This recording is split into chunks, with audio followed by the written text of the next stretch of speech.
GMA Network ang kinilalang Television Station of the Year sa Rotary Club of Manila Pro Patria Journalism Awards 2026. Narito ang report. Pinarangalan bilang Television Station of the Year ang GMA Network sa Rotary Club of Manila Pro Patria Journalism Awards 2026. Ito ay para sa pinakakomprehensibo, mapagkakatiwalaang pagbabalita at paglikha ng GMA Network ng mga dokumentaryo na nagpapakita ng hindi mapapantayang public service, journalistic excellence at national relevance. Through its commitment to truth, public service, and impactful journalism, GMA Network continues to set the standard for broadcast excellence in the Philippines. Congratulations, GMA Network! Ang parangal tinanggap ni GMA News OIC and concurrent head for news programs and specials, Michelle Eseva. This recognition belongs to the thousands of men and women across the Kapuso network. It also belongs to the millions of Filipinos who turn to GMA in moments of triumphs and in moments of loss. Their trust is a privilege we never take for granted.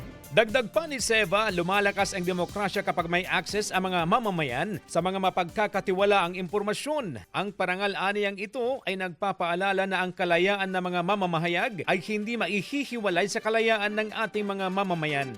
For freedom is sustained not only by those who fought for it, but also by the institutions that help keep it strong. A free and responsible press is one of those institutions.